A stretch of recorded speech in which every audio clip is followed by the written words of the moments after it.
is obviously not wearing the non-contact jersey anymore. Is that a sign that he is close? Yeah, he is close. He's going to go through a couple days of contact, and then we'll get a better picture of strength response. It won't be within the next 5 days, but it should be. It could be. It could be soon after that. How excited are you? I mean, I know you know a lot about the player. He's been around, but to actually be able to finally get him in the lineup and get him acclimated and see how he really fits with all these guys on the ice. Yeah, it is exciting.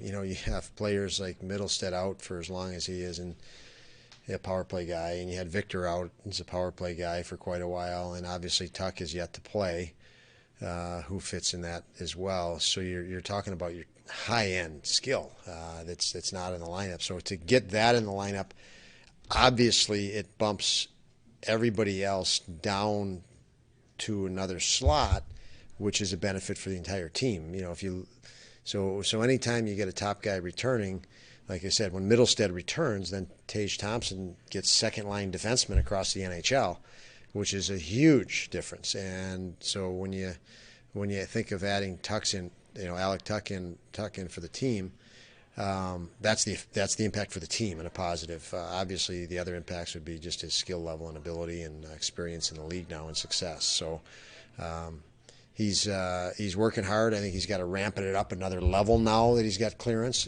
and get in more physical game shape. So that'll kind of be the gauge as to when we feel he's ready to go in and he feels comfortable going in. How is Haig doing after not playing the third period last night and Yeah, practicing today? Hag is. We still don't know. We're going to get some imaging on him, and we'll wait for the doctors to let us know where they feel it's at. But he was sore after the game.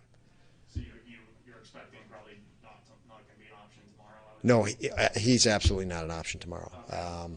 So we sent him back to get imaging. So he will not be with us the rest of the trip, and we'll know more as soon as the doctors let us know more on his, any timetable. Would you guys like to add a defenseman so you have an extra guy? Or? Yeah. We obviously will. So who that is, when that is, yet to be determined. But Bjork wasn't on the ice. Was that just maintenance? that was maintenance for Bjorky. Yep. The third period last night, I mean, we've seen it on the road this season where you guys have sort of learned how closing out games on the road is tough for any team, especially when you're a younger group. Do you think that was a sign of growth last night that you saw there, especially the way you guys played defensively in the last 20 minutes? Yeah, I mean, I don't know if that specifically was a sign of growth, but we've seen signs of growth. Because again, that could be a combination of a lot of factors. Them not playing well, and they played without their captain for the first time, I believe. So there's so many different elements that come in, maybe fatigue and not for the opposition. But when you start seeing multiple areas of progress, then you can, by the collectivity of that, you can say, okay, that we see some growth. And we've seen that. Typically, you see execution in practice, players execute at a higher level of proficiency, and then there's a lag before you see that happen in a game. And we're seeing that progressively. Guys are doing more of what they're doing in practice and able to implement it against an opponent as a progression. So yes, we've seen progress based on things like that, and that's good. That's good because we've had to fight off that psychology of fear and hesitation that creeps in when you haven't had success, and the noise that creeps in when you haven't had success. So we've been able to block some of those things out and stay focused on progress, and we've seen it in different areas. In your opinion, you mentioned it post game last night, just how Dolly and Yoki Hardy, how good they looked last night. How do you think? I mean, the skill sets for them are very obvious, but how do you think they really complement each other? The Darlene is a very aggressive mindset. We've seen that.